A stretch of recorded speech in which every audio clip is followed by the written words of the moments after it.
A ver, esto ya está arrancando. Ok. Eduardo Rivas, bienvenido a Sobredosis. Eduardo Rivas, para los que no lo conocen, Eduardo Rivas es urólogo y es médico urólogo y está radicado en Quito, es un médico venezolano. ¿Cómo estás, Eduardo? Bienvenido.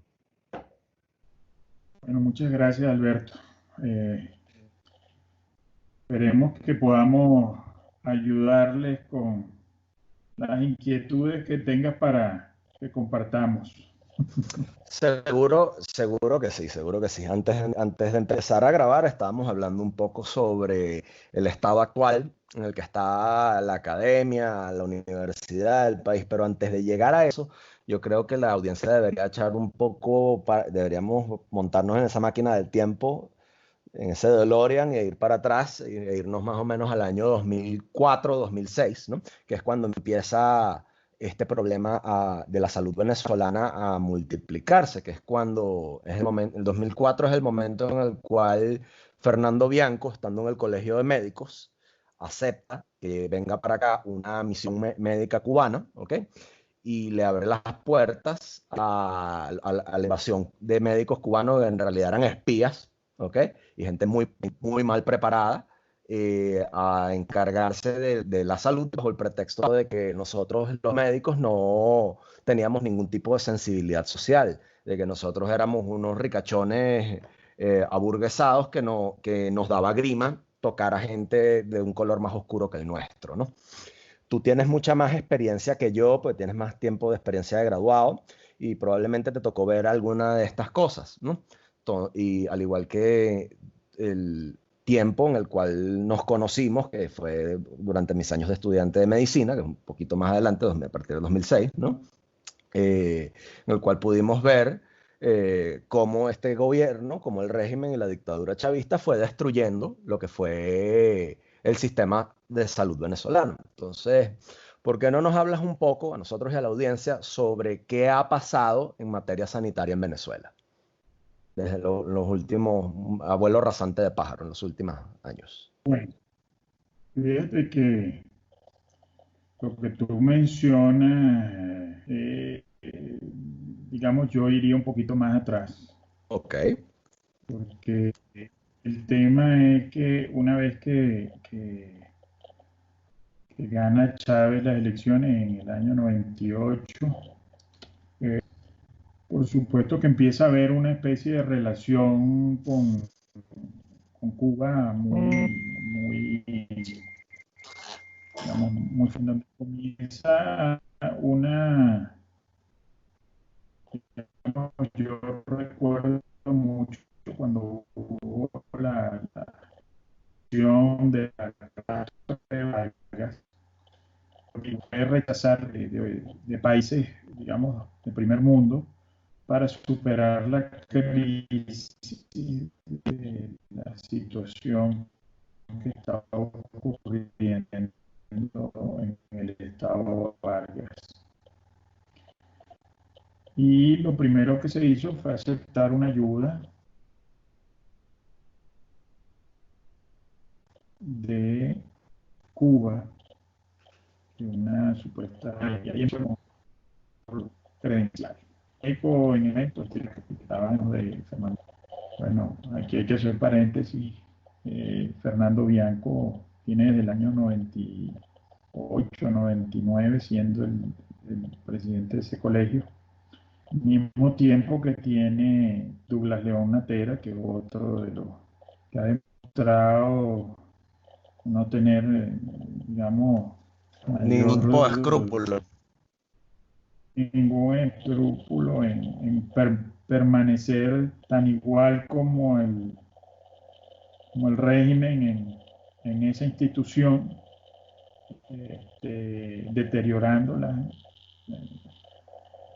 Yo siempre he dicho que hay una relación simbiótica de amor-odio entre estos personajes, pero bueno, veintitantos de años, de muchos más años que el régimen en esas instituciones haciendo desastres. Pero bueno, el tema es que Bianco entonces le abre la puerta a los médicos, ¿no? Medicina integral, sin hacerles exámenes, exámenes, sin convalidación, sin revisión de credenciales, pasando por encima de la ley. Bueno, y eso es una demostración más de cómo han hecho las cosas por estos personajes a través del tiempo, pasando por encima de cualquier cosa, simplemente por capricho. Y si el capricho no podía, bueno, ellos tenían que buscar alguna manera de forzar a que las leyes se pasaran, digamos, fuesen por mecanismos paralegales o ilegales, tenían que forzar que las leyes le prestaran el servicio a los intereses que ellos estaban tratando de promover. Entonces, bueno, empieza toda una catástrofe en cuanto a asesoría por parte de Cuba, los médicos cubanos, una serie de cosas de verdad que no tenían razón ni por qué, sobre todo porque en Venezuela la formación médica es, digamos, de un altísimo nivel. Y la atención médica, eso que decían que supuestamente tú no ibas nunca a los barrios, totalmente falso, totalmente Mentira, falso. Los médicos mentira. nosotros, por ejemplo, yo estando en Caracas me tocaba ir al ambulatorio de La Lagunita. Era un trayecto de hora y media para llegar al ambulatorio de La Lagunita, mucho más allá de Mariches, ¿ok? Y eso era todos los días. Inclusive limitación, había gente que tenía altas necesidades y me tocó inclusive siendo un ambulatorio tener que atender un parto meconial, y bueno, mandarlo inmediatamente en una ambulancia a que fuesen atendidos en un centro hospitalario de mayor nivel para que, digamos, se disminuyeran los riesgos de complicaciones tanto del bebé como de la mamá.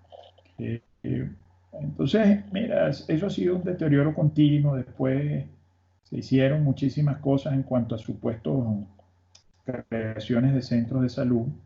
Se colocaron muchas primeras piedras y bueno, las piedras están ahorita enterradas solitas en esos, en esos lugares, ¿ok?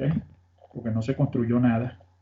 Eh, entonces eso de alguna manera te dice cómo han creído ellos que se debe manejar la salud en Venezuela.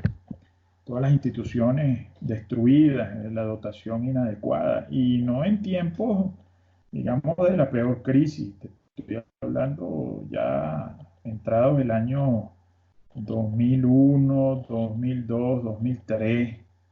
Eh, de alguna manera ese deterioro se forzó aún más. No se hicieron las construcciones que se debían hacer, no se hicieron las remodelaciones que se debían hacer con aquella bonanza petrolera, el barril de petróleo $100. Y bueno, este, hoy estamos viendo las consecuencias de una nefasta gestión de salud durante estos últimos 20, 21 años. Más de una Porque, docena de ministros. bueno, ese es un reciclaje de personas incapaces, muchos, otros con una cierta capacidad, pero amarrados a una doctrina política y a unas decisiones alejadas en el campo de la salud. Eh, entonces, todo eso tiene que llevar, o sea, si tú metes en basura, te va a salir basura. Entonces, no puedes esperar muchas otras cosas de lo que ha estado ocurriendo con el sector salud en Venezuela. Habrá algunas iniciativas muy buenas, personas con gran valor, pero mira, o sea, todo eso es destruido por esta catástrofe de gestión de salud que a mi parecer con conocimiento de causa, porque no hay otra razón para pensar que se destruyan hospitales, que se destruya la salud, que se destruya un país de esta manera,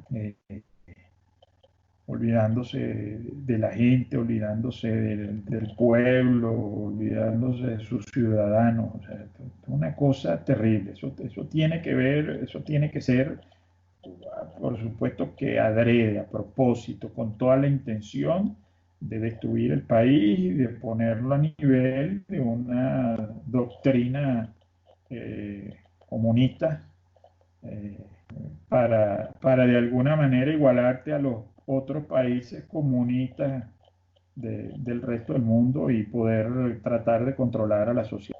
Tema de control social, definitivamente. Y ese control social no pudo haber llegado sin como tú dices, sin la colaboración de gente y personas clave en la dirección gremial, que es a donde quiero que lleguemos. Son Fíjate, cómplices, no, no hay otra. Mira, son cómplices de todo, o sea, el hecho de que no formen parte de la gestión de gobierno, sean digamos, del régimen o de la oposición, son cómplices de todo el desastre que ha ocurrido, que no han hecho todo lo humanamente para garantizar que las cosas se hagan como se deben hacer. Entonces, una Federación Médica Venezolana silenciada, cómplice, cohabitadora con el régimen, cohabitadora con los otros entes de gremiales para simplemente no te toco para que tú no me toques. Pues, mira, tomados por los uno descubre partidos una serie de políticos. cosas terribles. El tema es eso, los partidos políticos siempre han querido tener el gremio. Acuérdate que todos estos partidos políticos tenían lo que llamaban unas secretarías de técnicas y de gremio.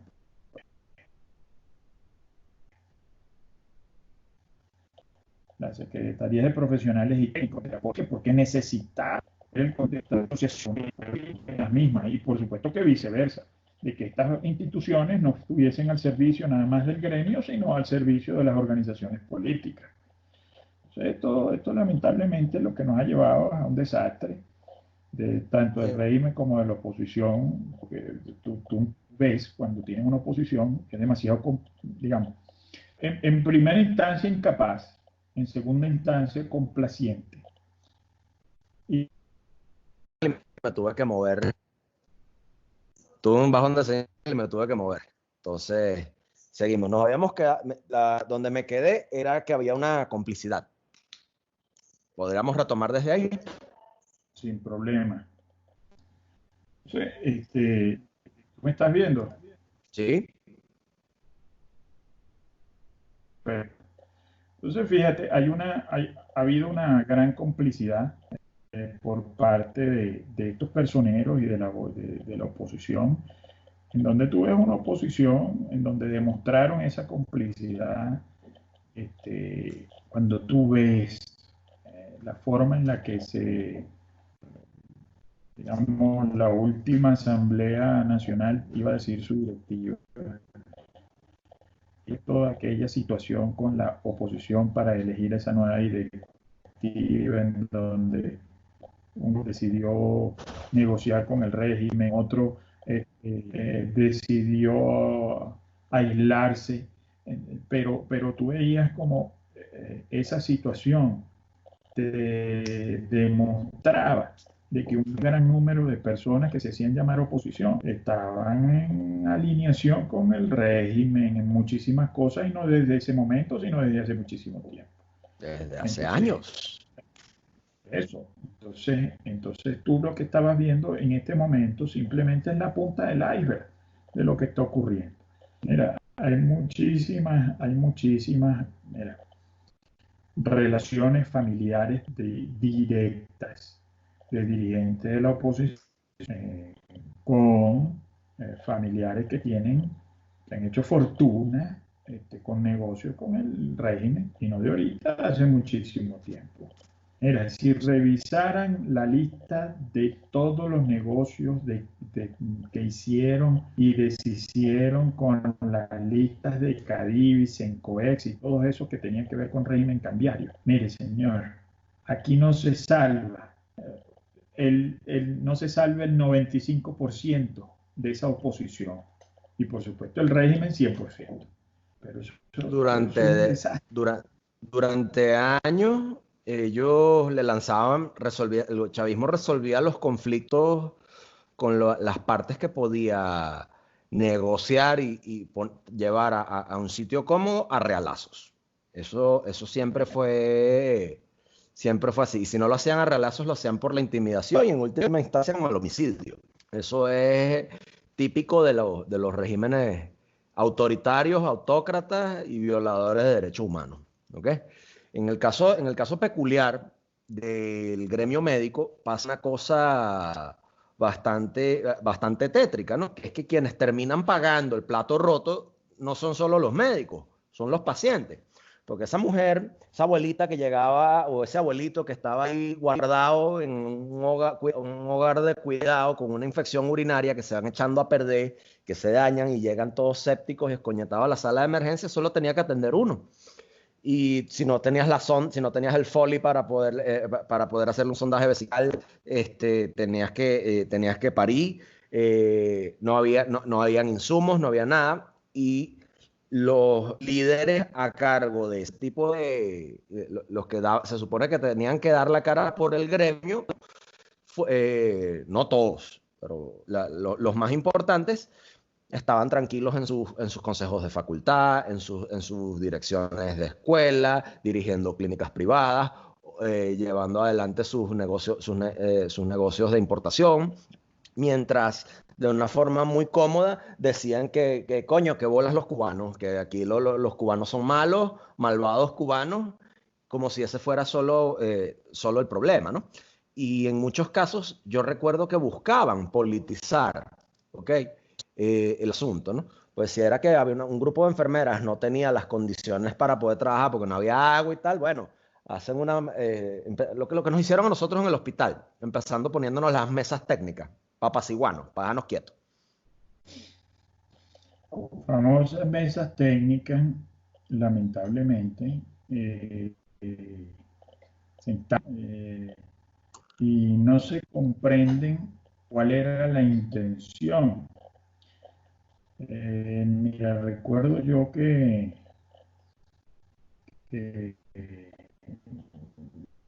había una, fíjate, cuando nosotros estábamos tratando de que se hiciera todo lo que era, se cumpliera con las remodelaciones de los hospitales que estaban en una lista, los 25 principales hospitales del país, donde se los recursos se habían robado la mayoría. TIP había hecho una forma de Asamblea Nacional para que Tirso Silva, siendo chavista, ventiló todas las irregularidades que había en ese manejo de esos recursos. Bueno, imagínate tú el nivel de corrupción que había en esa situación. El tema es que hicimos nosotros un gran esfuerzo en que se destinaran nuevamente recursos y nuevamente se enfocaron no hay nada más en lograr las remodelaciones y beneficios para los hospitales, sino también en las reivindicaciones este,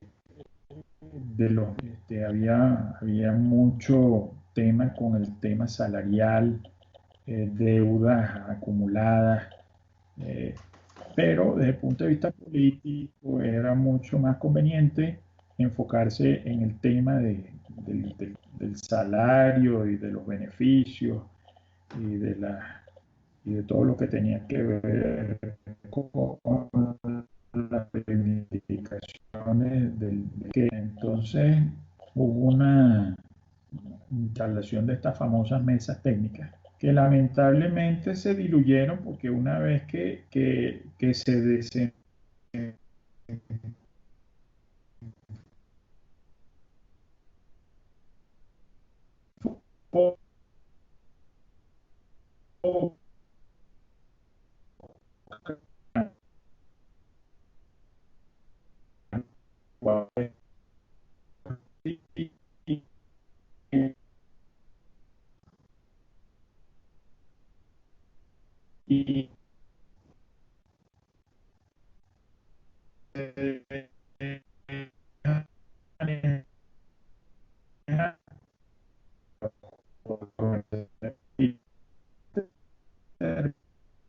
y Se cortó, se cortó. Eduardo, ajá, voy a cortar el video para seguir en audio, ¿oíste? Dale, pues. Voy a cortar el video para seguir en audio. Ajá, Perfecto. nos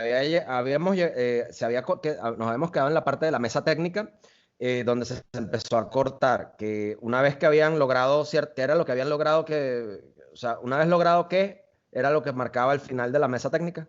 ¿Cómo fue eso? Ok. Una vez que tú logras que se siente en aquel Ministro. momento que se logre la mesa técnica, bueno, desvirtúan la lucha por las verdaderas reivindicaciones y logros que se querían con respecto al sector salud, porque en esas reivindicaciones o en esos reclamos estaba las remodelaciones de los 65 principales hospitales de Venezuela.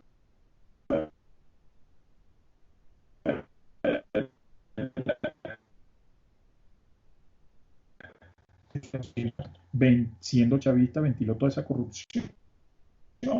Sin embargo, desvirtuaron la lucha porque se enfocaron en las reivindicaciones salariales del sector gremial, porque era más atractivo desde el punto de vista político para las organizaciones políticas que querían controlar el conflicto, llámese régimen y oposición, o pseudo oposición, porque estaba Douglas Natera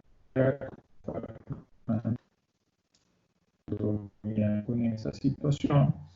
Por supuesto, yo me lideré de toda esa situación, que eran cómplices de llevar al gremio médico a una lucha que simplemente iba a llevarlos a nada más lograr unas reivindicaciones chucutas, pero iban a dejar al sector salud igualmente Y desmovilizado. ¿Ah? Ellos dejaron al gremio médico desmovilizado. Y hay una cosa, en esos años, 2006, 2004, 2008, entre la primera década de este milenio, el chavismo se esmeró mucho en destruir un grupo, a los médicos venezolanos. Fíjate, los médicos venezolanos tenían un buen estatus social, eran clase media, muchos eran de clase alta, ciertamente, pero venían de formar de una clase media muy pudiente, ¿ok? Y esa clase media pudiente, con las políticas del gobierno, fue progresivamente diezmada, primero por la tributación, ¿ok? Muchos de estos médicos firmaron en contra de Chávez para sacarlo en el referéndum revocatorio y fueron acosados por parte de las agencias recaudadoras del régimen, fueron amenazados, muchos fueron botados de sus trabajos por expresar su posición política, que nada tenía que ver con lo que hacían cuando se paraban frente a un paciente, nada tenía que ver. Bueno, le preguntaban a un paciente a qué partido pertenecían para atenderle, simplemente hacían su trabajo. Y conforme se fue diezmando la calidad de vida del galeno venezolano, empezó un fenómeno terrible, ¿ok? Que es el éxodo, la huida del personal de salud hacia otras latitudes, ¿ok? Y eso dejó a Venezuela en una posición incluso más vulnerable, que impulsó al gobierno a traer aún más médicos importados. Pues primero fue la importación de cubanos, después llegaron los de otras naciones, y después, cuando ya el régimen vio que podía construir una universidad y podía formar médicos, se dio a la tarea de fabricar otro gravísimo problema que se instauró en Venezuela, que el gobierno que venga tiene que ver cómo lo va a resolver y cómo va a lidiar con la cantidad masiva de médicos, entre comillas, que hay ahora graduados en la figura de la medicina integral comunitaria. ¿Qué piensas tú al respecto de eso?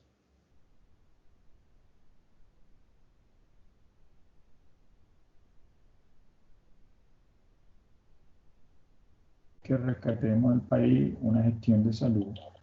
Mira, está demostrado que nosotros como médicos en el mundo tenemos que presentar exámenes para convalidar. Todo el mundo tendrá que volver a presentar exámenes para ver si tiene las capacidades y tiene conocimiento como para ejercer como médico. El que no lo tenga simplemente no puede tener ningún avance.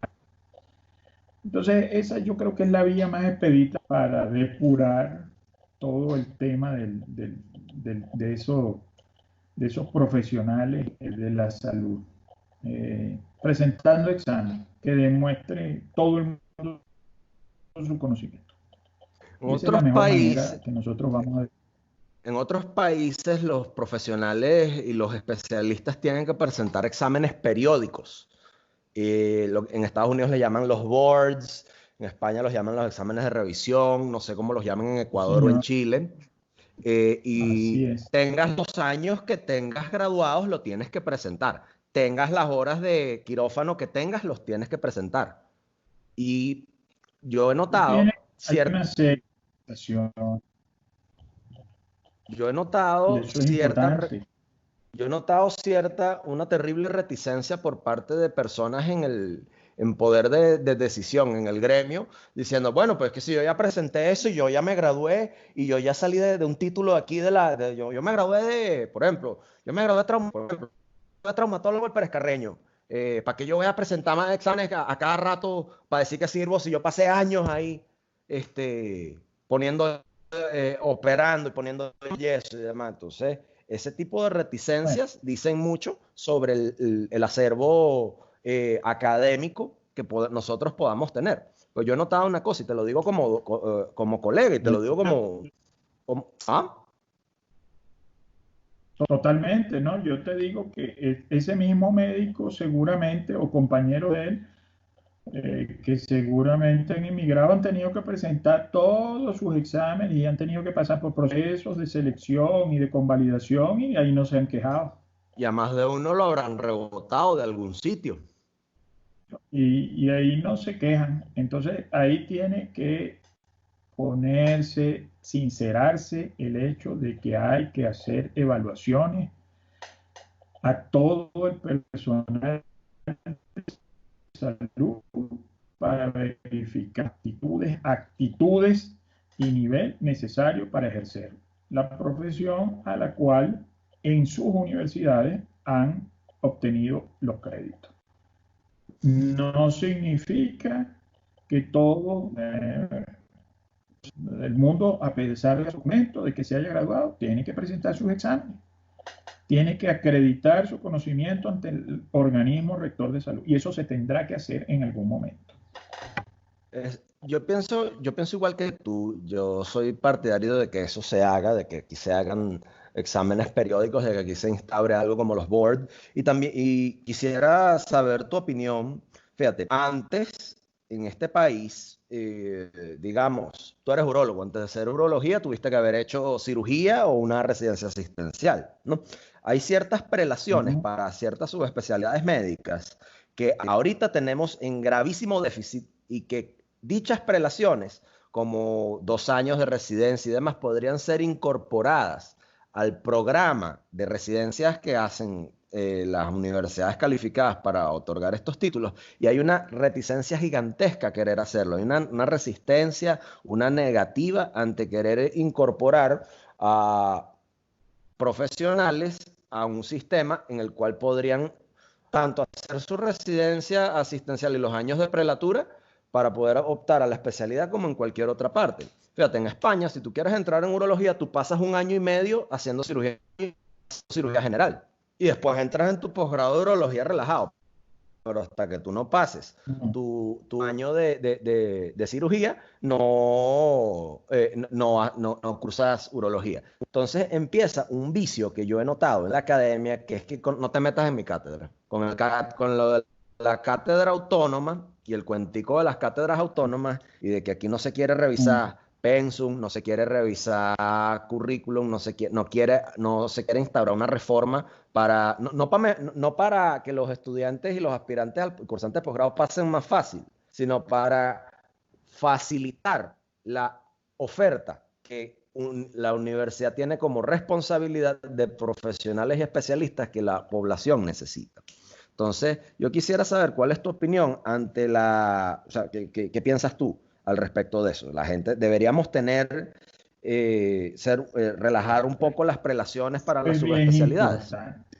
Eso es, fíjate, eso es muy importante porque cuando se estableció en su momento el hecho de que tenías que tener un requisito cumplido para optar a un siguiente nivel, sea de especialidad o subespecialidad, no es por cargo, ¿ok? Es para que puedas garantizar el éxito en lo que tú pases a ese siguiente nivel. Porque si no, la garantía de éxito en ese siguiente nivel no puede ser garantizada. Entonces, mira, todos esos requisitos, es como que decir, mira, antes de tú empezar a correr, Tienes que tienes que gatear. haber aprendido, y antes de tú tienes que haber aprendido a gatear. Y así sucesivamente, porque si no, entonces las tasas de éxito, ¿ok? Se minimizan. Y ¿Consideras más eso bien vas a generar una gran frustración en esos profesionales. Ok. Fíjate, y tú consideras entonces que o sea, yo pienso que las prelaciones son necesarias, ¿ok? Y fíjate, hay otros posgrados donde entras directo. Tomemos el caso de tu especialidad en urología. En España tú entras directo a urología tras haber pasado por un año y medio de cirugía, ¿ok? Y la duración del posgrado es mayor, ¿no? En otros sitios el 5 posgrado de años. urología dura 5 años. En En Venezuela Estados dura Unidos 3. y puedes entrar directo. El tema es que son posgrados que están diseñados para que en función del tiempo tú logres los objetivos paulatinamente. Entonces son posgrados en donde en Estados Unidos tú no tienes que pasar por una residencia de cirugía. En España simplemente te prolongan un poco el tiempo, pero al final todos están diseñados para que tú tengas éxito, no para que fracases Claro. y para que tengas al mejor profesional formado posible.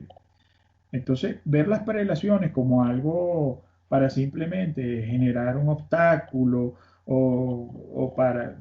No, no, no. Tienen una razón desde el punto de vista académico y desde el punto de vista del logro del objetivo, porque acuérdate que en estas universidades se está invirtiendo en profesionales para que salgan lo mejor formado posible para que vaya a ayudar a su sociedad. Entonces, mal yo puedo querer formar mal a un profesional para que vaya y no preste un buen servicio en la sociedad. Entonces, Claro. ese tipo de incongruencia creo que yo, de mal entendimiento de los paradigmas desde el punto de vista educativo, tienen que ser rotos. Tiene que entenderse que de verdad hay una buena intención en el cumplimiento de todos los requisitos y de prelaciones necesarias para garantizar el éxito y, por supuesto, un buen trabajo en la sociedad. Si tú formas bien al profesional, entonces desde el punto de vista de ingeniería, bueno, se te caen edificios. Desde el punto de vista de la salud, se te muere gente. Claro. Entonces, todo este tipo de cosas son importantes. Todo este tipo de cosas son importantes porque de alguna manera te van a dar a ti un soporte en tu sociedad desde el punto de vista del conocimiento de la academia. ¿Tú crees que la cultura de trabajo del Se te médico en cayó el la hospital llamada. venezolano? ¿Ah? No, no, ¿No? no. Escuché entrecortado. Ajá, Ah, la cultura disculpa. del médico ¿Tú venezolano. crees que la cultura de trabajo de nosotros, los médicos venezolanos, tenga que ver un poco con esta resistencia a hacer las reformas necesarias que tenemos que hacer en la academia, en las academias que forman profesionales de la salud? ¿Crees que tenga que ver un poco con nuestra cultura de trabajo? Mira, lo que pasa es que tú tienes que ir, cuando tú pretendes generar un cambio en cualquier área, ¿ok? Si tú haces las mismas cosas, vas a tener siempre los mismos resultados, ¿ok? Entonces, tú tienes que hacer las cosas distintas. Si la cultura que se tiene esa resistencia al cambio, tú tendrás que ayudarlos a entender que el cambio es necesario para que no sigan ocurriendo las mismas cosas si de verdad aman a la profesión. Me refiero a muchísimas cosas que hay que cambiar, Alberto. Por ejemplo, Ujú. todo lo que tiene que ver con la gestión pública de salud. Mira, Ok. yo te puedo decir, yo critico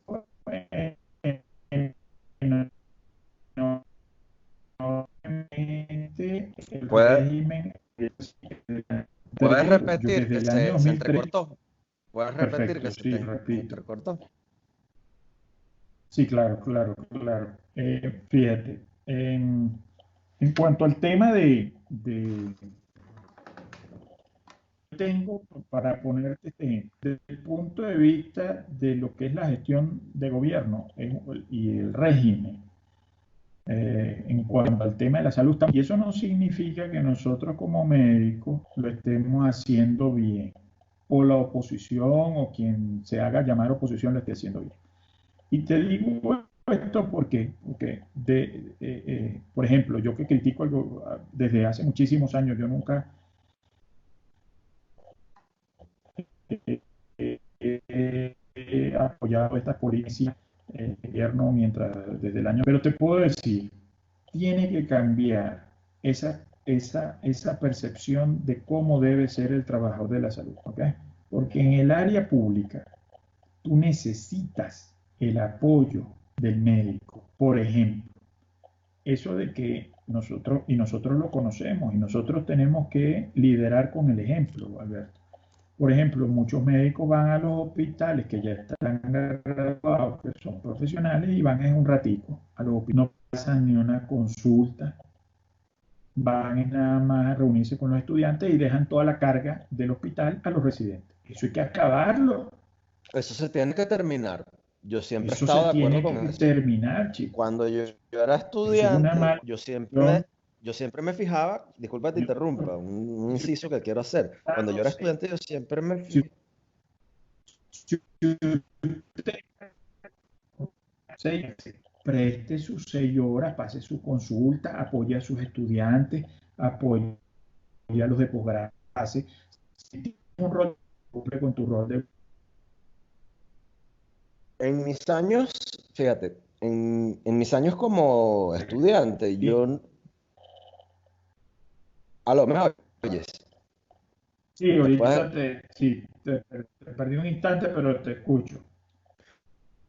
eso que tú comentas, sobre los adjuntos principalmente, que los adjuntos tienen que ir a trabajar, una de las cosas que yo noté en mis años como estudiante era que ninguno de mis adjuntos ni mis docentes hacían una guardia con nosotros. Le dejaban todo el trabajo a los residentes y los residentes nos dejaban el trabajo a nosotros.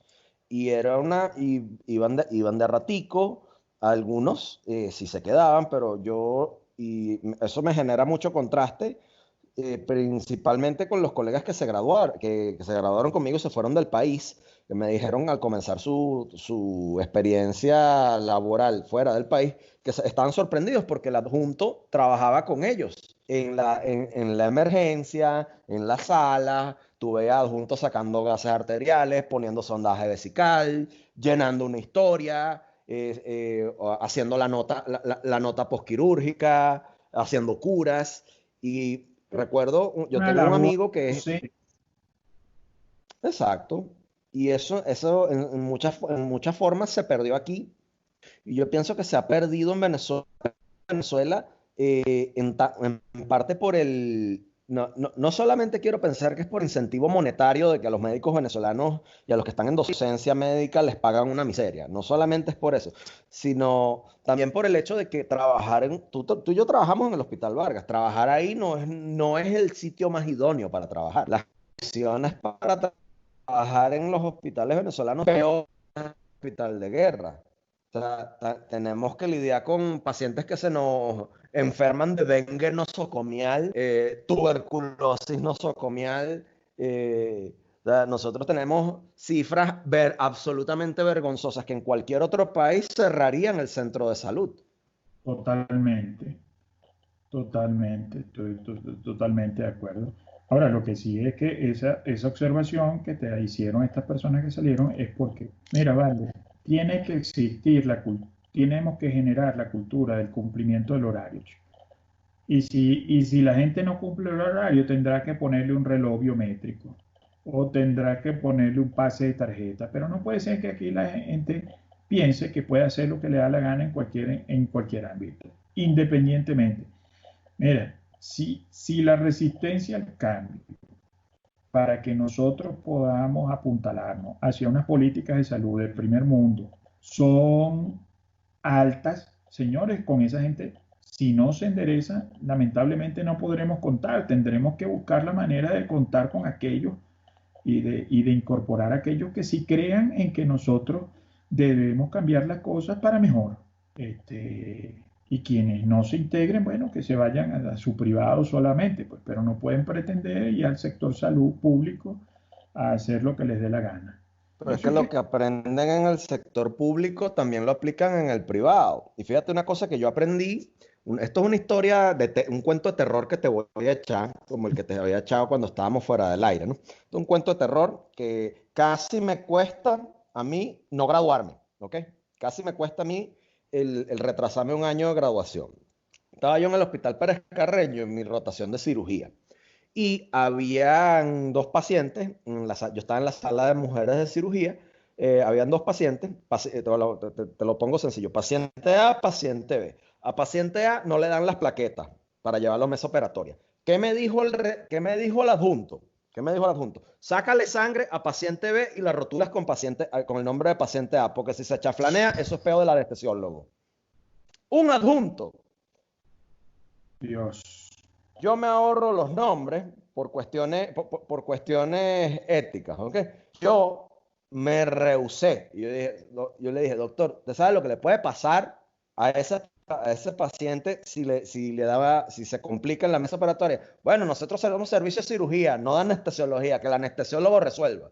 Le digo, doctor, yo no me voy a prestar para esa vaina. Bueno, entonces yo no me voy a prestar para darte la nota. Dios. Bueno, eso Cuando que me mencionó. ese peo se, cuando ese peo se prende, yo agarré, yo dije, bueno, yo no voy a hacer, no me pondrás la nota entonces. Y yo agarré y me fui. Y yo me hice valer la posición en la que yo estaba, en la cual yo ya no era dirigente estudiantil, pero sí, o sea, los que estamos en ese mundo manejamos algo de influencia con las autoridades universitarias. Entonces yo voy y le comento esto a las autoridades universitarias. Eso es mentira. Eso es imposible que ese colega te haya dicho eso, porque ese es compadre mío. Yo juego dominó con él en la clínica. Además, eso es un hospital público. Esa vaina es para decir que tienen récord quirúrgico. Tú tienes que ayudar a tus residentes de cirugía. Pues si tú haces una residencia de cirugía, tú vas a querer operar a esa mujer para que tú tengas tu récord y te den tu papel, que es lo que tú quieres. Cuando yo me topé con eso, y a quien se lo comenté, que era un colega al cual yo tengo, pese a esto, yo le tengo gran estima, y le dije, coño, doctor, fíjese una vaina, usted me dice esto y durante los años en los cuales a mí me tocó ver clase con usted me dijo a mí que no me fue, que evitara ese tipo de actitudes, que evitara ese tipo de comportamientos, que me abstuviera de hacer eso. ¿Y tú sabes cuál fue la respuesta que obtuve? Bueno, chamo, entonces vivirás en Disneylandia o te irás del país, porque aquí las cosas cambiaron y son como son ahora.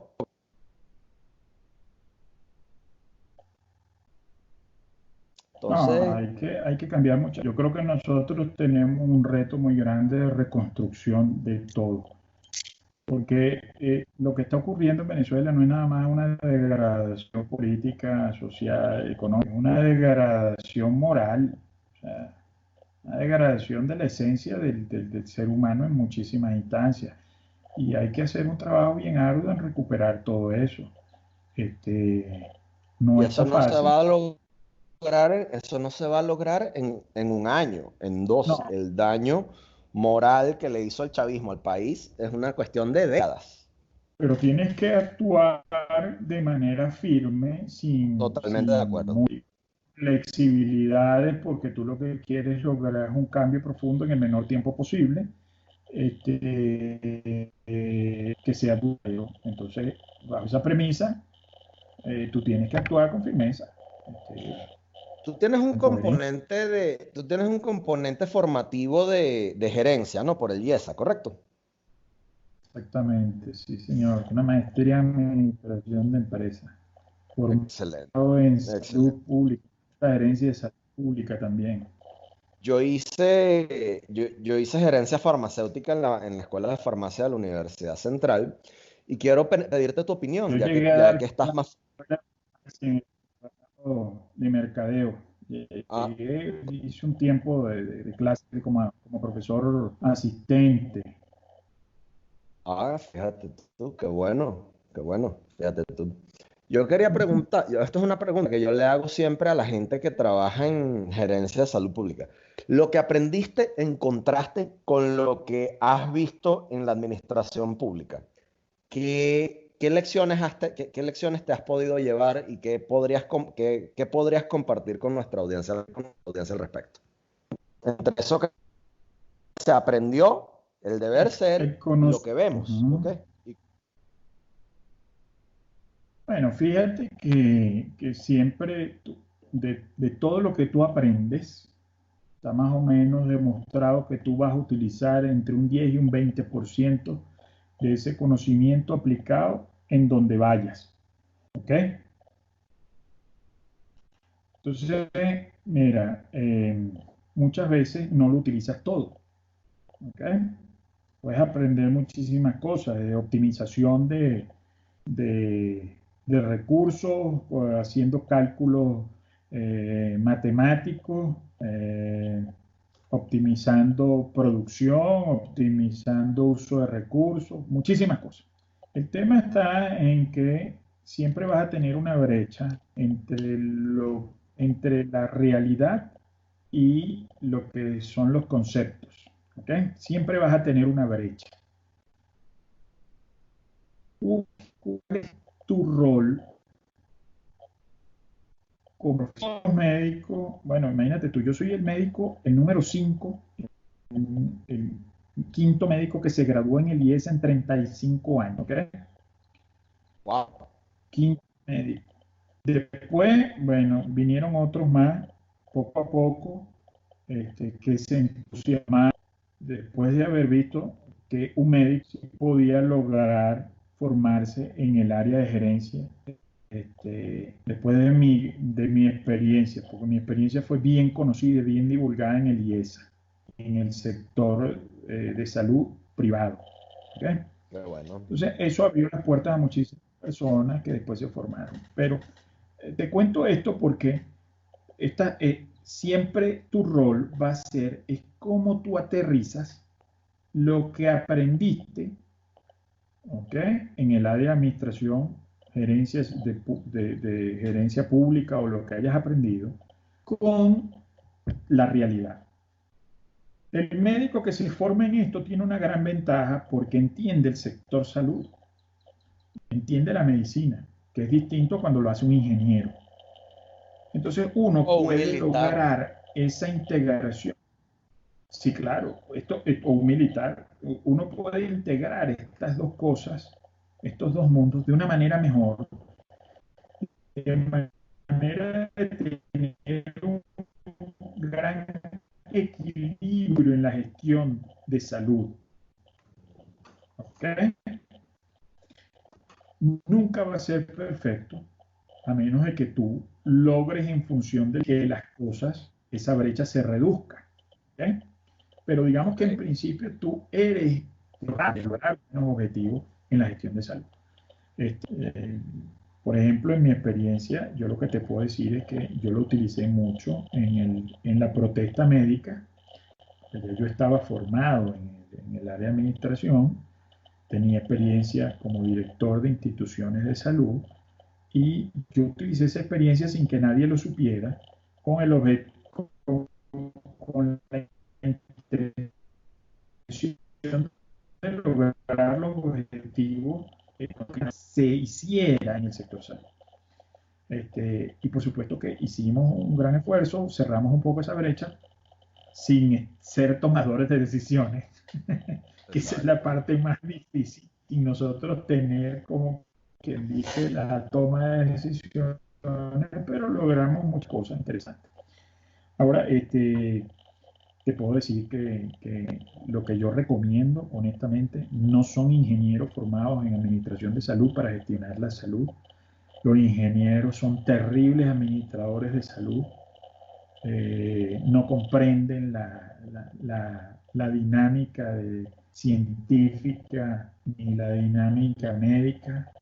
De verdad que ellos deberían estudiar algo de medicina un tiempo para poder entender el mundo de la medicina, para poder ser administradores de salud. Yo les tengo terror a los administradores de salud que son ingenieros. Ok, Ese es un poco mi interesantísimo. experiencia. Interesantísimo. Chévere, me parece súper interesante eso que nos compartes. Mira, me gustaría que pasáramos a otro tema, uno más actual, ¿ok? A lo largo de mis entrevistas, yo trato de captar cómo ha sido la experiencia de esto que ha sido nuevo para todos los médicos alrededor del mundo, ¿no? Que es la pandemia por coronavirus, ¿no? Entonces, claro, tú eres urólogo, no estás tan involucrado directamente en tratar pacientes que sean positivos para COVID, pero estás en un ambiente hospitalario, ¿no?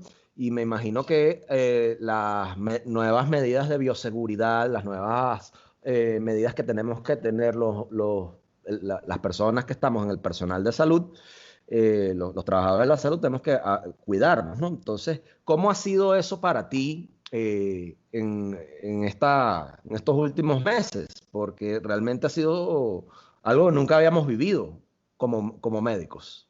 Te cuento que yo como médico, como profesional y como administrador en su momento de servicios de salud, yo me tomo, cuando tengo cuando hay alguna situación difícil, yo me tomo el reto de volver a aprender o de aprender de cero a lo que estemos enfrentando. ¿Ok? Ujú.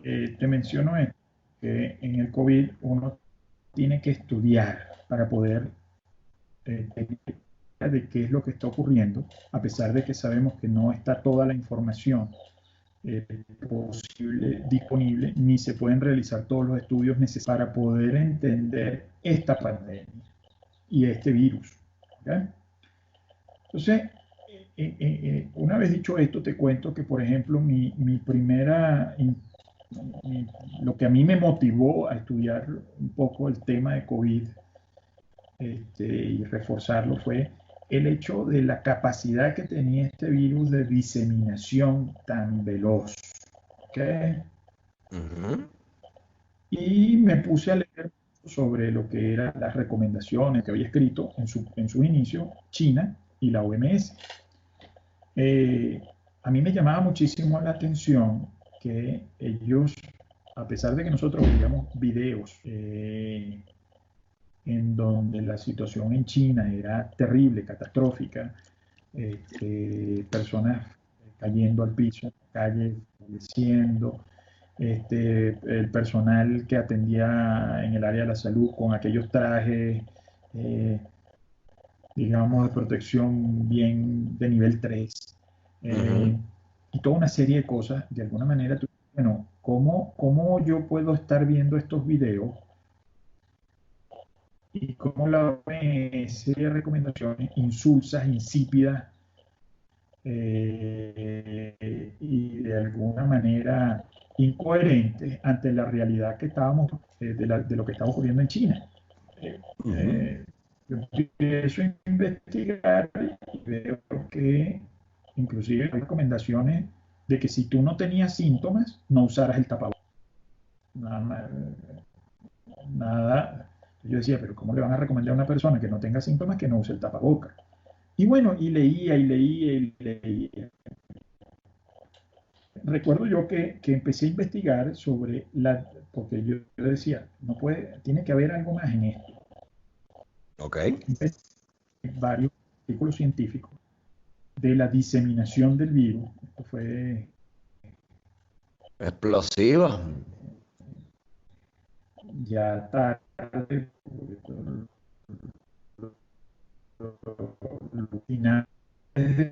final de diseminación del virus por el aire.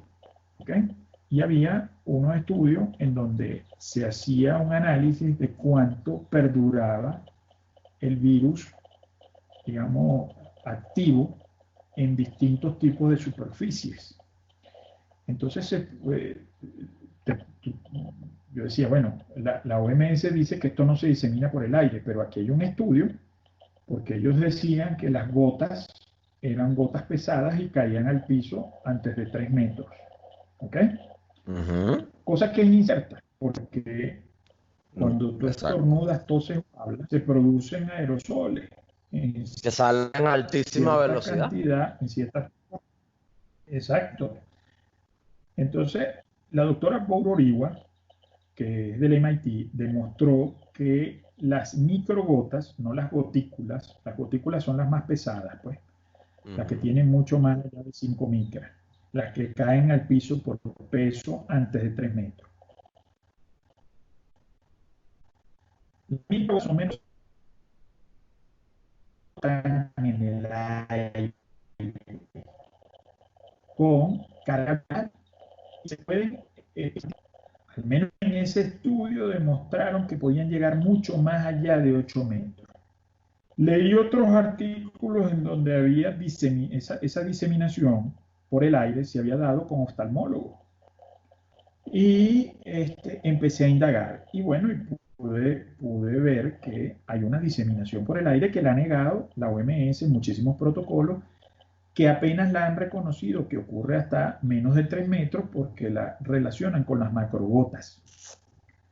Pero lo que se llaman los aerosoles, que se pueden diseminar hasta 8 metros, no los mencionan por ningún lado. Entonces la OMS, fíjate tú, esta característica inadecuada y burocrática de analizar esto. La OMS dice que no hay suficientes elementos científicos probatorios de que el virus se disemine por el aire mucho más allá de 3 metros.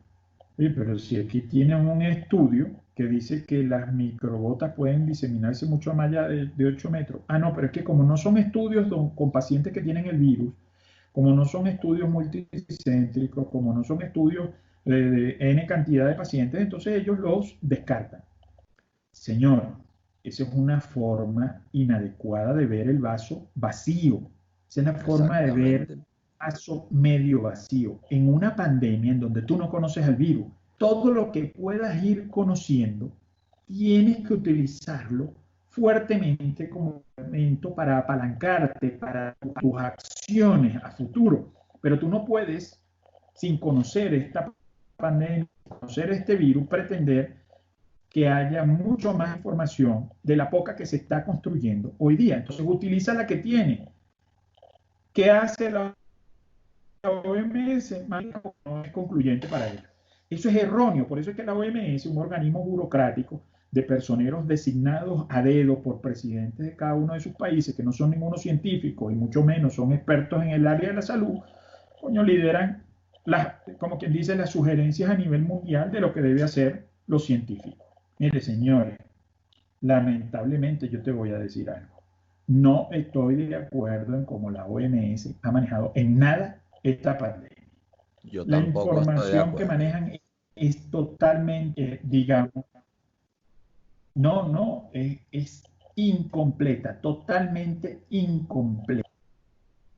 No es un ente científico manejado esto de manera adecuada. Hay que debe ser utilizado el vaso, como te dije, vacío, medio vacío, en vez de utilizar la parte. Entonces, esto, señor, yo te voy a hablar con claridad. Después de que yo investigué bastante y se documentó, este virus se disemina por el aire.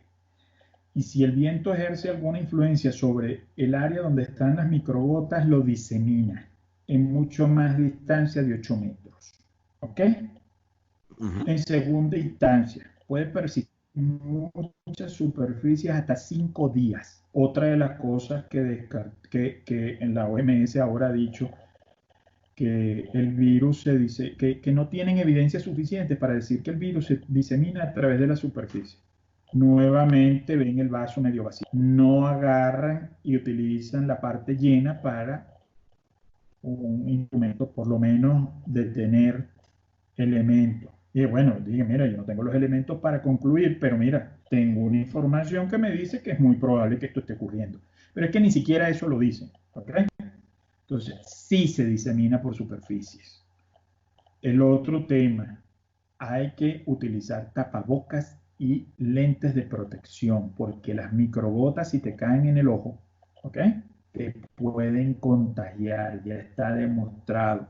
Simplemente no quieren hacer todo este tipo de observaciones. Yo no sé si es por un tema de alerta, para no generar pánico, para no generar zozobra, etc. Pero, pero esto está ocurriendo. Te voy a poner el ejemplo. Hoy día, creo, aún más en que lo que nosotros hemos venido trabajando con respecto a este tema está ocurriendo, de la diseminación por el aire y por las microgotas en contacto con el ojo. Fíjate tú que España sacó un informe en donde ellos mencionan que aproximadamente ellos, de acuerdo a la estadística y la estadística que realizaron, ellos consideran que población ya padeció la enfermedad. 5% estamos hablando de 2 millones de personas, cuando ellos tienen reportados solamente oficialmente unos 200 y tantos mil. Entonces, explícame ese 1.800.000 más que supuestamente tienen. Y está documentado estadísticamente porque revisé el estudio, porque a mí me generó muchas dudas.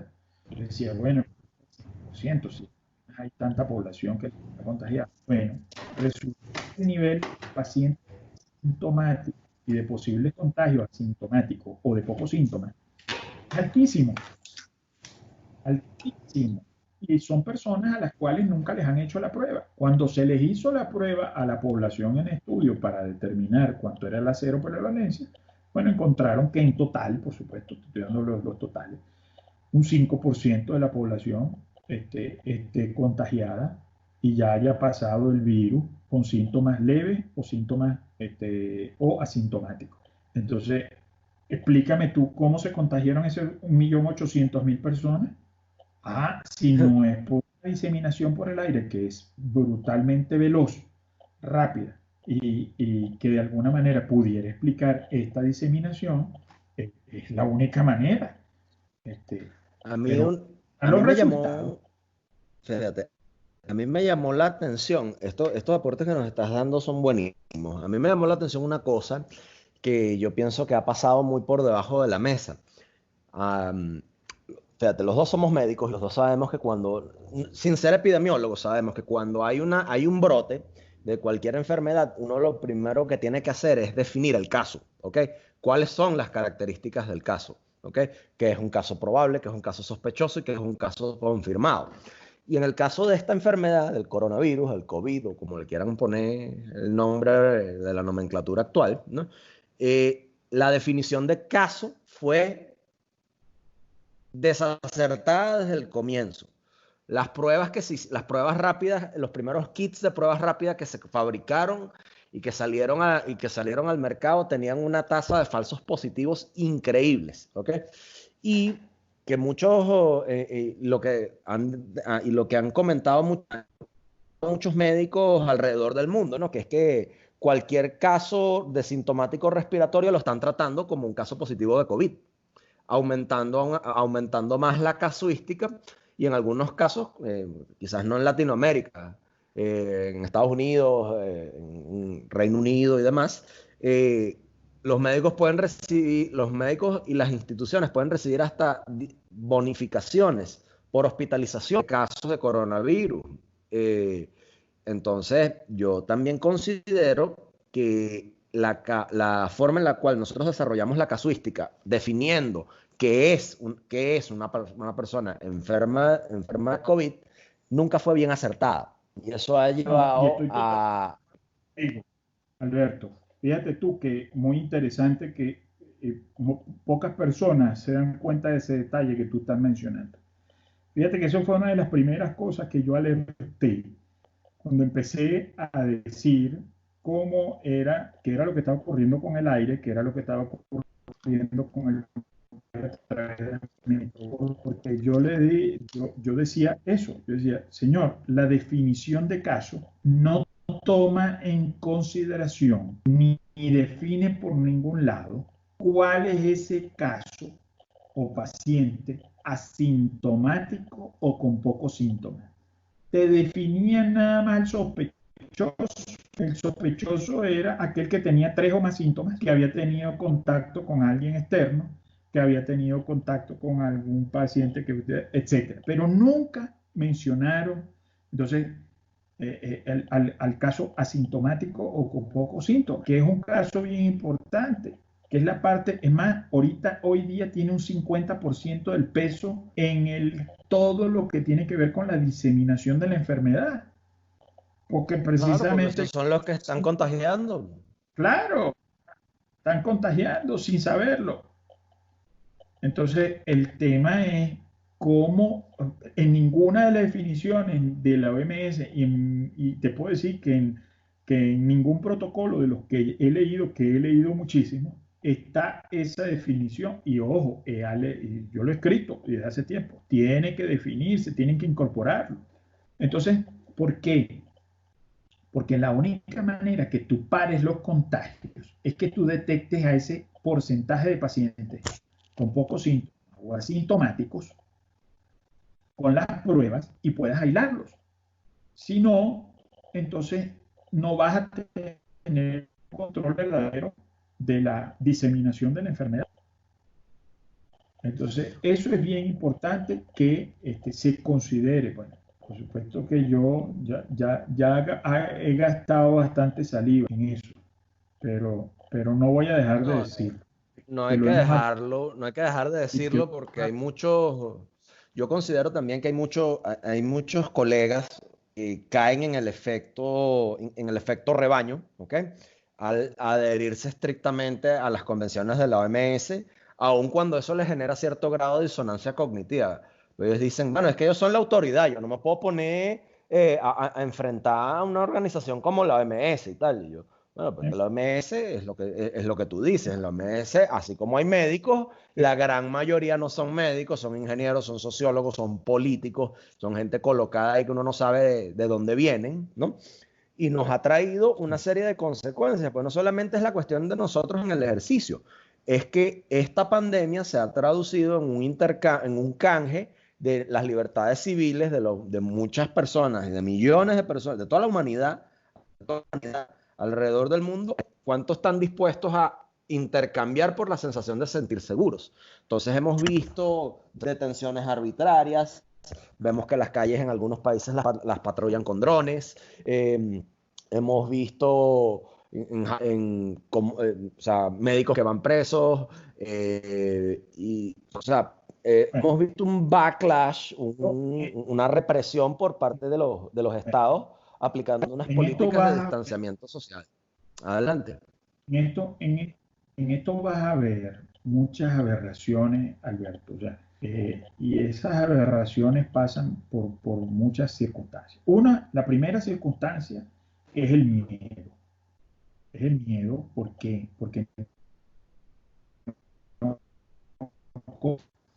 si tú no sabes a quién estás enfrentando, le vas a tener mucho terror.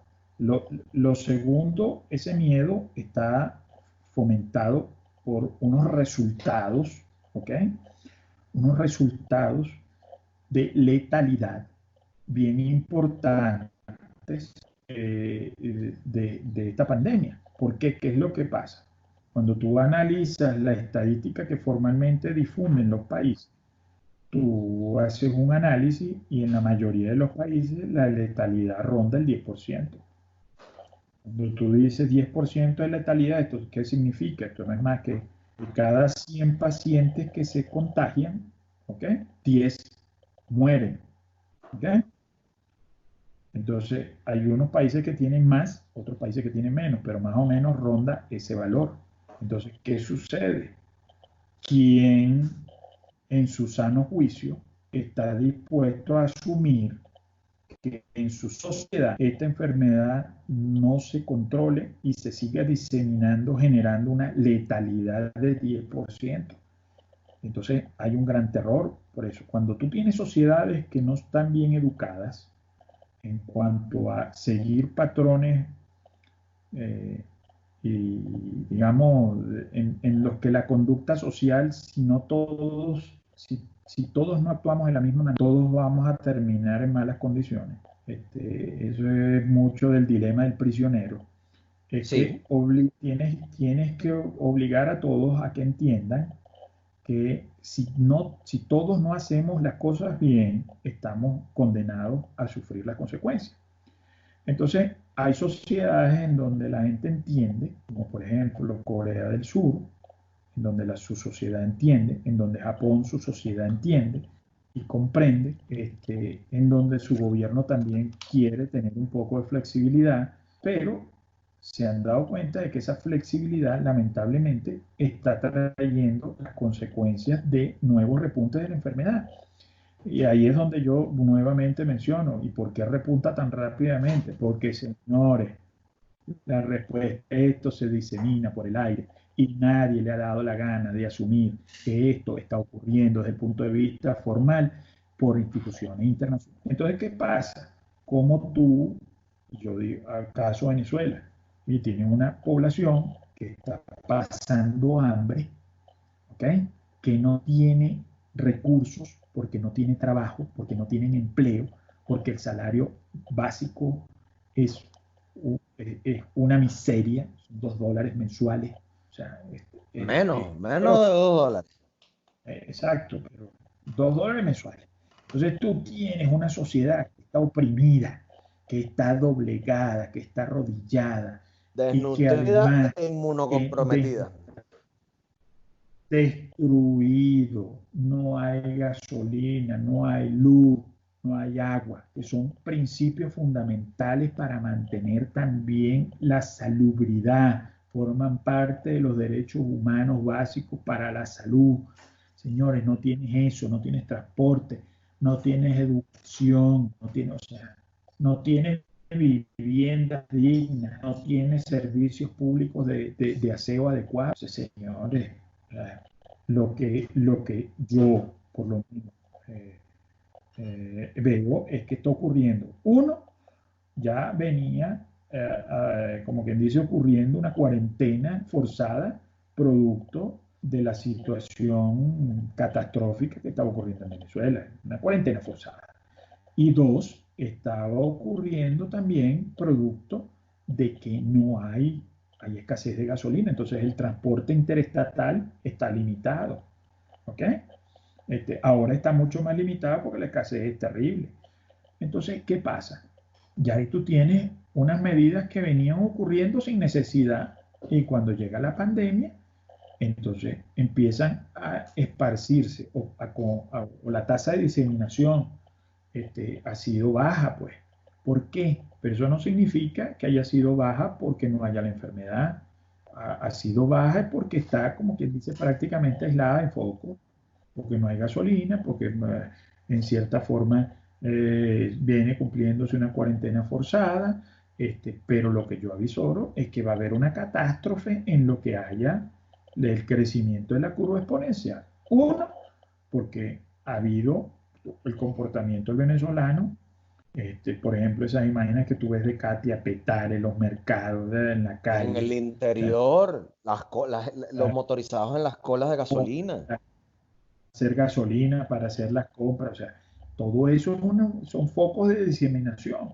Entonces, cuando venga el repunte, es probable que no haya capacidad del sector salud de atender nada de lo que va a ocurrir. O sea, cuando a ti te dicen que máximo debe haber en Venezuela unas 200 camas de terapia intensiva. ¿Qué vas a hacer tú con eso? Señores, el que tenga síntomas severos se va a morir porque no tienen dónde atenderlo, lamentablemente.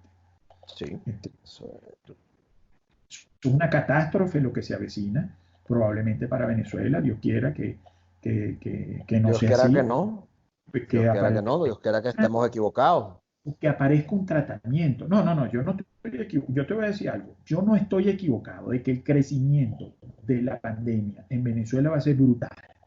Ah, ¿Ok? no, eso es No va a definitivo, ser- Eduardo. Eso va a ahí lo ocurrir que porque esa es la realidad en todos los países. ocurra es que haya tanta muerte y que se pueda conseguir, Dios quiera, una vacuna antes o que haya un tratamiento efectivo. ¿Ok? Porque eso sería la salvación para la humanidad. Yo te digo, mira, y para Venezuela, por supuesto. Yo te digo una cosa, cualquier gobierno, sobre todo, que ande buscando equilibrio económico, que es importante, pero que lamentablemente los gobiernos tienen que permitirse no dejarse forzar por los factores económicos de sus sociedades. ¿Por qué? Porque si abren muy tempranamente y flexibilizan todas las medidas que ya han adelantado, señor, va a haber uno, te voy a poner el ejemplo, una tasa de contagio altísima. Otro, si tú tienes un 10% de letalidad, eso significa que si te contagian 1.000 personas, vas a tener 100 muertes. Si se te contagian 10.000 personas, vas a tener 1.000 muertes. Si se te contagian 100.000, vas a tener 10.000 muertes. Si se te contagian 1.000.000, vas a Eso tener es así. 100.000 muertes. O sea, tienen que estar dispuestas estas sociedades, en función del número de contagios, de manejar toda esta situación porque el potencial de letalidad y muertes que tiene es altísimo. Entonces, tienen que entender que el forzar la barra para abrir las economías va a tener estas consecuencias y tienen que estar claros en cuál es el número que están dispuestos a manejar con respecto a esto. ¿Ok? Eso es Suena, lo quizás para nuestra audiencia eso suene un tanto duro, ¿ok? Suene duro, y es la realidad, es algo a lo que nosotros nos enfrentamos. Para el ciudadano promedio, el que no es médico, el que no está involucrado en las áreas de las ciencias de la salud, el tener que lidiar con el prospecto de tener que aceptar un número aceptable de muertes, de tener que tolerar un número de muertes, suene como algo pavoroso, tétrico. ¿Por qué? Porque son vidas humanas, gente que se muere, que tiene familia, que son padres, que son hijos, que son seres humanos, ¿no? Y que esta es la realidad en la cual estamos ahorita. Fíjate, este panorama que no es ajeno a lo que nosotros, a lo que los venezolanos nos vienen, nuestra audiencia principalmente es venezolana. Lo que ocurre en Venezuela, esto que tú comentas, que es la evolución natural de la enfermedad, ¿ok? Que ha pasado y que pasa en los demás países, Venezuela no es ajeno a ello. A mí me llama muchísimo la atención que en Venezuela solamente hayan 300 o 400 y pico, yo no sé cuántos, no pasan de los 500 casos de coronavirus aquí, ¿no? Cuando, fíjate, yo di epidemiología en la escuela de medicina un tiempo, ¿no? Y una de las cosas es la tasa de diseminación, la R sub 0. Este mismo. virus en todas partes duplica, duplica el número de casos a las 24 horas, los triplica a las 72 y a partir del cuarto día el crecimiento es exponencial. Los únicos tres países donde eso no es así son Cuba, Corea del Norte y Venezuela, donde el coronavirus se comporta distinto, como si el coronavirus le diera miedo, estuviese agazapado por salir, por ocurrir. Entonces, la gente dice, no, bueno, eso es porque en Venezuela y en estos otros dos países tienen a la gente con un gran control social, en Venezuela no hay gasolina y todo lo demás. Yo considero de que aquí la enfermedad está siendo manejada con fines políticos, que la pandemia, han utilizado el contexto de la pandemia para tapar la crisis energética a la que se afronta el país y que, como tú bien dices, cuando la crisis energética mejore levemente, van a haber muchos más casos. El problema es que la población venezolana, diezmada, enferma, desnutrida, inmunocomprometida y demás, no, no la considero, y la audiencia me va a perdonar por tomarme esta licencia, a lo mejor tú también, yo no los considero capaces de poder llegar a términos de saber lo grave y el problema al que se enfrentan, porque tienen otras prioridades ahorita, principalmente ponerse comida en el estómago. Claro. Y cuando tú tienes una población tan vulnerable, el instinto tribal de supervivencia, el instinto de querer mantenerse vivo a toda costa, ¿ok? Priva. Y ahí no va a haber distanciamiento social que pase, ¿ok? Yo no me quiero imaginar cómo va a ser la represión de esa gran cantidad de gente de recursos muy limitados protestando sumado porque no tienen agua, porque no tienen luz, porque no tienen servicios, porque ya no tienen, porque no, y pues también protestan porque no tienen salud. Ahora van a protestar por tratamiento, por una enfermedad que no conocen muy bien, que les han explicado y que pueden entender por los medios, por las redes sociales, por el Twitter, los chats de cómo funciona, pero que no saben qué hacer. ¿Cómo dices a la gente que se lave las manos en un país donde no hay agua? Exacto. Por eso te Entonces, decía, yo te mencioné, todo lo de los servicios es salubridad. O sea, la luz es importante por salubridad, porque con la luz te funciona la bomba de agua, por ejemplo, para claro. que tengas servicio, para que te funcionen todos los implementos o electrodomésticos, este, muchas cosas. El agua es fundamental para el aseo. El tema de los servicios, eh, por ejemplo, como de servicios de aguas negras, o sea, no todo el mundo cuenta con esos servicios. Este, Pero es que si no hay ni siquiera entonces, servicio de aguas negras en nuestro hospital, nuestro hospital formativo no hay servicio de aguas negras. En la escuela de medicina no hay agua. entonces, no, no, no. Entonces ahí ya tú ves que lo que se avecina es una catástrofe. Ahora, yo lo que sí te digo es que, por ejemplo, yo creo que cuando hablas de subregistro, no sé, digamos, puede haber un subregistro que a veces manejan la información con fines políticos, ¿ok? Pero también hay un subregistro por el hecho de que no se hacen la cantidad de pruebas necesarias a personal de riesgo, que no se realizan en zonas epidemiológicas, que no se realizan en las zonas de cercos, que no se realizan tampoco en las zonas donde viven los pacientes que ya están diagnosticados. Entonces, si tú no haces esto, tú nunca vas a saber precozmente cuáles son todos esos casos que tú tienes por ahí sin diagnóstico. Entonces, tienes un subregistro que está más o menos estimado en un 50%. Entonces, yo te puedo decir que probablemente estamos hablando, si Venezuela está reportando 450 casos, probablemente tenga 1000. ¿Ok? Probablemente. 450, 500 o asintomáticos o con pocos síntomas, ¿ok? Que pueden estar o no cumpliendo la cuarentena, ¿ok? O el aislamiento, y que, bueno, por eso probablemente estés viendo ahorita todavía una tasa de diseminación o R0 que está todavía alrededor de 2, ¿ok? Entonces, ¿qué Sí, significa eso?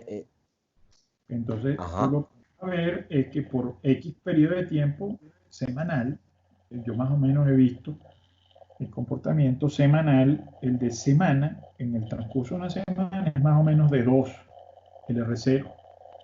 Entonces, yo creo que para dentro de 2 semanas, deben haber en Venezuela probablemente unos, entre, unos 10.000 casos entre, Probablemente. entre los, Es muy los probable. ajá, fíjate, que yo lo que estimo es que probablemente para dentro de 2 semanas, ok, primero aclarar, tienes un 50% de casos que están en subregistro, que son los asintomáticos o pocos síntomas. Vamos a suponer que sean 500, que tengas 1000 casos en este momento, entre los 450 que declara formalmente el gobierno, el régimen, y los otros 550 que son asintomáticos con pocos síntomas. Vamos a suponer, vamos a redondear 1000. Eso significa que si tú tienes un R0 de 2, ¿ok? Eso significa que en una semana esos 1000 se multiplican por 2, 2000. Entonces, en una semana tú vas a tener 2000 casos. Igualmente, 50% probablemente en subregistro y el otro 50% en los que están registrándose. Entonces, probablemente los que formalmente declare el gobierno dentro de una semana sean 1000, ¿ok? O 900. Y en otra semana adicional, probablemente lleguen a 2000, ¿ok? Se duplique nuevamente. Entonces, hay que tener en cuenta eso, porque esa dinámica es la que a nosotros nos importa para saber cómo es que se debe actuar en política de salud. Yo no me estoy metiendo en las decisiones de ellos ni cómo lo estoy manejando. Yo te estoy diciendo que, por ejemplo, Claro, esto es lo que yo creo que entiendo. deben ser las acciones que uno como profesional de la salud cuenta con esta información es para tomar decisiones, más nada, y actuar. Evidentemente. Vamos a ver cómo se No, comporta. no es alarmismo, no es No, querer para nada. meterle miedo a la gente, no es simplemente que, y eso es lo que mucha gente que no comprende, que es que este es el trabajo, esto forma parte de nuestro trabajo, prepararnos para que esto, si va a ocurrir, que ocurra, ¿ok? Para nosotros en las mejores condiciones posibles. Pues no estamos Lo, no estamos exentos. Ahora, pero fíjate tú, en cuanto a las sugerencias, yo haría una gran sugerencia con respecto a esto, Alberto. Fíjate, y es que, señor, si usted va a salir uno, tiene que tener tres consideraciones, ¿ok? Uno es el distanciamiento social. Yo tomaría en cuenta mucho más allá de tres. Eso es lo primero. Lo segundo es que yo utilizaría tapabocas que tengan de alguna manera una certificación. No utilizaría tapabocas de tela. Los tapabocas de tela no protegen realmente, ni tampoco protegen de que la persona que los use no disemine. Eso yo debería pedir que por favor la gente use tapabocas, por lo menos quirúrgicos. La otra sugerencia, utilicen lentes de protección. Lentes de protección, eso es importante. Y lo otro es que busquen la manera de tener un aseo eficiente de las manos, del manejo de los alimentos, del manejo de las superficies, del manejo de las cosas. Probablemente no es fácil. Mira, no tienes agua, búscate alcohol. Y si no, búscate un poco, una cantidad de agua. Bueno, el alcohol importante al 70%. De lo otro, el agua, una proporción de 10 a 1 en cuanto a la cantidad de cloro. Entonces, por un litro de agua, 100 cc de cloro, de manera de que tengas la proporción adecuada para matar el virus. Y con eso haces la limpieza e higiene, ¿ok? De la superficie, igual con el alcohol. Pero exacto. tienes que buscar la manera, realmente no tengas agua, no tengas los servicios, etcétera, pero tienes que buscar la manera de utilizar esto, ¿ok? Señor, Una buena, no se, la higiene no, personal. no se confíen de nada. ¿A qué me refiero? Ay, yo voy a salir 5 minutos, voy a ir a la farmacia y voy a comprar un medicamento. No se confíe de esos 5 minutos. Usted no sabe si el farmacéutico tuvo contacto con alguna persona de esas 100 que vio y le contaminó la cajita del medicamento. Si lo mete en una bolsita, contaminó la bolsita. Usted llegó y se confió, tenga cuidado. Hace todo lo que vaya Contagiarse, a hacer. contagiarse es una cuestión de fracciones de segundo. La gente Fracciones. tiene que entender que es cuestión de fracciones de segundos, un instante. Entonces, no se confíen de nada. Los alimentos, por ejemplo, usted no sabe cuántas personas manosearon esos alimentos en el supermercado o en el mercado. Sino cuando llegue a la O en los casa, delivery, los envíos a domicilio. todo eso tiene que usted tener precaución. Yo por lo menos, yo tengo la particularidad que en mi casa no entra delivery. Nada es delivery. Nada. Yo no acepto delivery. Yo no sé cómo prepararon esos alimentos.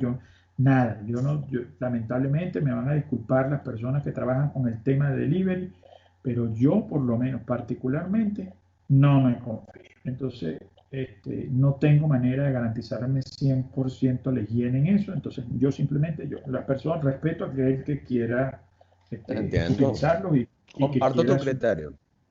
En mi pero caso es yo por igual. lo menos no. ¿Qué otra cosa? Los zapatos. Yo por lo Ajá. menos yo llego del hospital, lo primero que hago es me aseo las manos, dejo los zapatos remojando afuera de la casa en una solución de cloro con los porcentajes que ya les dije. Luego entro a la casa y voy directo a la lavadora de ropa. Me quito todo. Agarro mis utensilios, por ejemplo, bolígrafo, billetera, llave, agarro un spray de alcohol, desinfecto todo. Eso lo pongo aparte, ¿ok? Y después Exacto. voy, me doy una ducha bien dada y vuelvo a recoger la ropa interior, la última que descarté, aseo la zona donde tuvo esa ropa, termino de asear la zona donde estuvieron los utensilios, me termino haciendo las manos, se lavó lo que se iba y ya. Ya yo por lo menos ahí me siento más tranquilo. Igual, yo llego Fundamental con los eso que alimentos. estás diciendo. Fundamental eso que estás diciendo, que mucha gente no asea, siguen los pasos, pero no asean el área. La gente tiene que asear el área. Tienes que asear el área donde tocó esa. Lo otro, los alimentos, igual. Así sean frutas, verduras o cosas, papas, etcétera, cualquier cosa. Las superficies de los empaques, yo les paso individualmente un trapito con agua y cloro en la proporción que te mencioné, la limpio toda la superficie y los voy metiendo en una bolsa parte, que ya yo sé que está limpia, que no está contaminada, metiendo cada una de esas cosas. Papá. Hasta que no termino individualmente con eso, nada entra a la casa. Eso es para garantizarme que yo no esté contaminando esas cosas y que a su vez contaminen a cualquier persona en la casa. Pues. Este, esas Lo, son algunas de las pequeñas y humildes sugerencias que les puedo dar para que se protejan. No, no dejen de seguirlas de verdad. Esto no significa que no nos vayamos a contagiar, pero estamos nosotros Se lo hace más minimizando el riesgo. difícil al virus. Exacto. Exactamente. Minimizas el riesgo, se lo haces más difícil. Eh, yo siempre pongo la analogía de la reja en la casa, ¿no? Tú pones la reja en la puerta de la casa para que no se te metan los malandros, ¿ok? Si el coronavirus es el malandro, tú tienes que buscar la forma de montar la reja. Entonces la reja es el lavado de manos, es tomar estos pasos que tú nos estás describiendo, ¿no? Y que esto es, que al principio no es algo a lo que uno se acostumbra, pero con la frecuencia en la cual lo haces te acostumbras, ¿ok? Para nosotros los médicos no ha sido fácil tampoco. Y tomando en cuenta que nosotros los médicos tendemos a ser bastante aseados en nuestro trabajo. Los cirujanos nos tenemos que lavar las manos y tenemos un protocolo para lavarnos las manos antes de entrar a pabellón. No tocamos nada, trabajamos con una enfermera que nos ayuda a vestirnos y a colocarnos los equipos de protección para llevar adelante nuestro trabajo.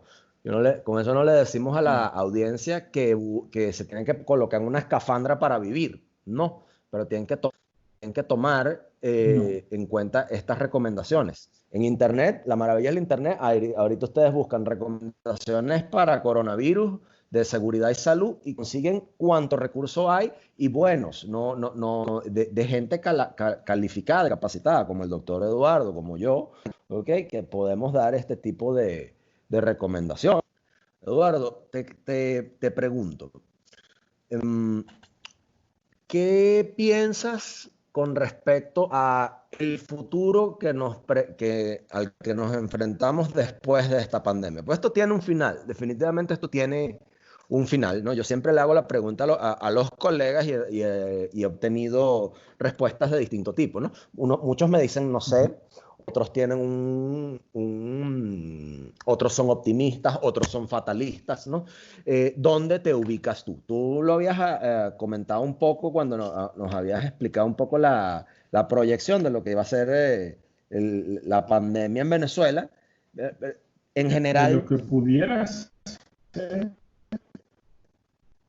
Y recuérdate que todas las cosas, eh, y la importancia de entender que esto es dinámico, esto significa es que con la intervención yo puedo hacer que esa dinámica disminuya o se enlentezca, o se acelere. Entonces, eso es importante considerar. exactamente. Entonces, Bueno, Eduardo, ajá. dime, si siguen pasando las cosas como vienen ocurriendo, la dinámica, bueno, va a tener un comportamiento libre. Entonces, ¿qué es lo que es importante? ¿Qué es lo que yo veo? Es que las tomas de decisión partiendo desde el punto cero van a influir en si se incrementa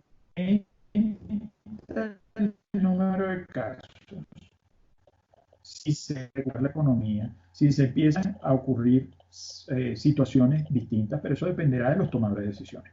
Pero tienen que asumir que esas acciones van a ir del comportamiento del virus, ¿ok? Ok. Sea o que lo disminuya o sea que lo incremente. Sea cual sea de las dinámicas en función de las tomas de decisiones y de las acciones o políticas que hayan llevado adelante, tienen que asumir la responsabilidad de lo que ocurre. ¿A qué me refiero? Si tú, vamos a suponer, y te voy a poner el ejemplo, en Gran Bretaña habían asumido la inmunidad mal llamada de rebaño, Ujú. que no es más que permitir que la enfermedad se disemine de manera espontánea y que haya, como quien dice, la mayor inmunidad posible, de manera que eso sea una forma de protección para la sociedad. ¿Qué pasó? Ellos no contaban con la altísima letalidad y Ok. de la severidad de los casos que más bien tuvieron que tomar eventos de asumir la mortalidad o letalidad que estaban teniendo. Entonces, dijeron, ya va, stop, esto se nos va a escapar de las manos, esto va a ser un desastre si seguimos por este camino. Entonces, eso hay que entender. Todo depende de cómo sean las decisiones que tome cada gobierno, que en línea puedan tomar muchos países para disminuir la tasa de contagio de la enfermedad. ¿Ok? Eso es uno.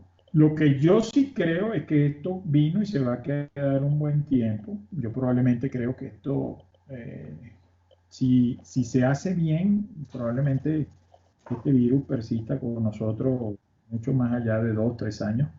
¿Ok?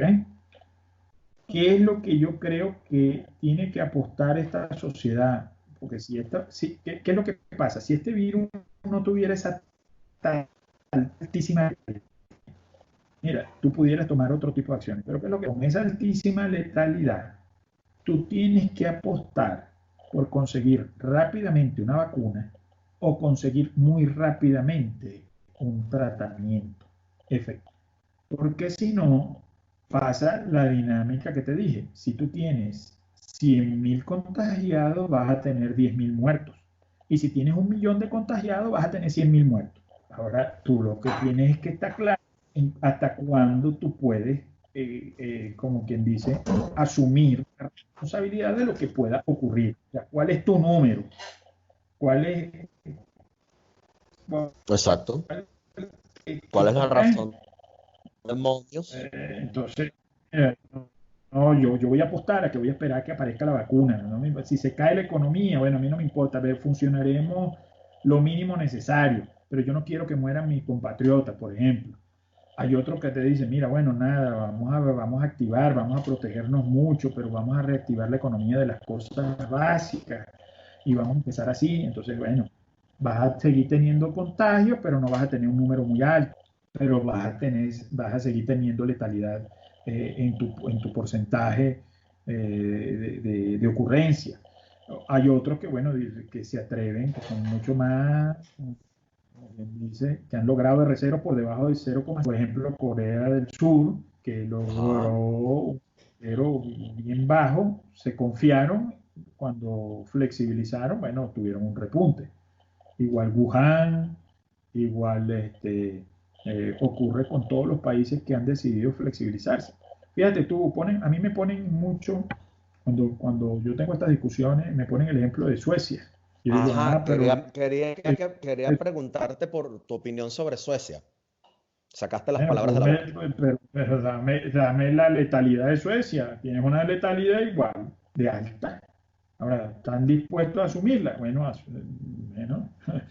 entiéndanse la sociedad cuando tengan esa letalidad, se tendrán que entender con el gobierno, pues, de qué es lo que tienen que hacer, pues.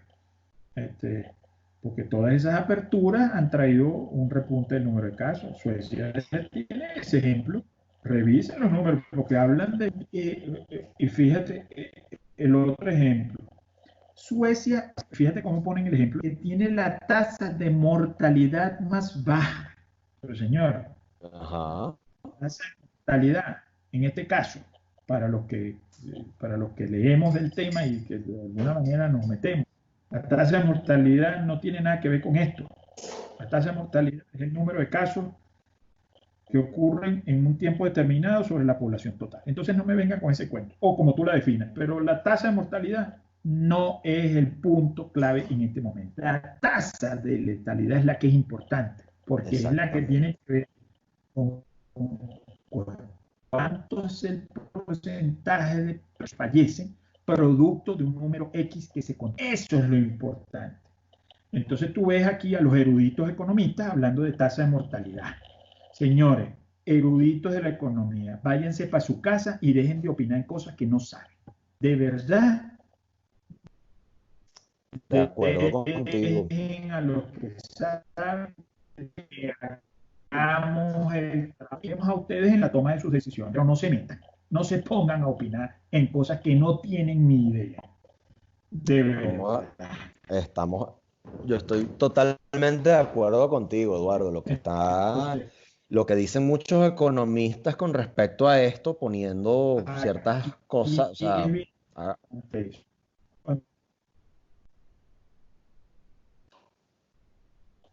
No manejan la información adecuadamente. Están tratando de manipular una situación sobre la base de un concepto inadecuado. Perdí y el no, audio. y la población tiene que saber, como tú bien dices, no es la tasa de mortalidad, es la letalidad y es el cómo los estados y los tomadores de decisiones asumen esta situación. Fíjate, Eduardo, estamos llegando casi al final del programa. Una vez más, te quiero dar las gracias por haber compartido con nosotros todo esto, ¿no? Aquí es la parte en la cual yo tengo que hacer mi cuña. Esto va a estar en Early Access para la gente en patreon.com/Alberto Zambrano. Eduardo, te quiero hacer una pregunta. ¿Dónde puede la gente seguirte si quisieran opinar o interactuar contigo?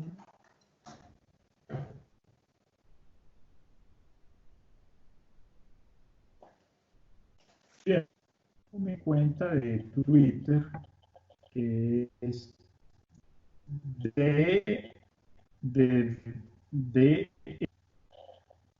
Edu Rivas, con BP, ¿ok? DR, la repito, barra abajo o piso, Edu Rivas, de pequeño, en Twitter. Ahí Estoy a la pueden orden. seguir, ahí pueden seguir al doctor Eduardo Rivas. Bueno, Eduardo, ha sido una excelente conversación la que pudimos tener. Me encantaría volverte a tener en otra edición de mi podcast. ¿Has- ¿Tienes algún comentario final con el que quieras compartir con nuestra audiencia? Con todo gusto. Cuando lo consideres, me contactas y por supuesto que con todo gusto. Lo que yo pueda aportar de manera espontánea y transparente y que sea para beneficio de tu audiencia, con todo gusto. ¿Tienes algún comentario final para cerrar esta conversación? Bueno, señores, yo lo que les digo es que mi, mi otra sugerencia, ya no centrada tanto en los temas directamente que hablamos, es busquen la manera de adaptarse a esta nueva circunstancia, porque esto que está ocurriendo va a ser parte de nuestra nueva forma de vida durante un buen tiempo. Tenemos que buscar la manera de tener la mayor sanidad mental y capacidad de adaptación para, primero, no afectarnos a nosotros y no afectar a nuestras familias. Es mi humilde recomendación. No sé, ya uno tiene que empezar a preocuparse por las cosas realmente importantes y no por las cosas honestamente no tan importantes, de manera de que podamos garantizar la mayor salud mental ante esta situación posible para nosotros y nuestra familia. Es mi último comentario, de verdad, muy agradecido de esta invitación, Alberto. Y bueno, Gracias a ti dejo por venir, para... gracias a ti por acudir. Mis micrófonos están abiertos para ti cuando gustes venir. Muchísimas gracias, Eduardo Rivas, para Sobredosis.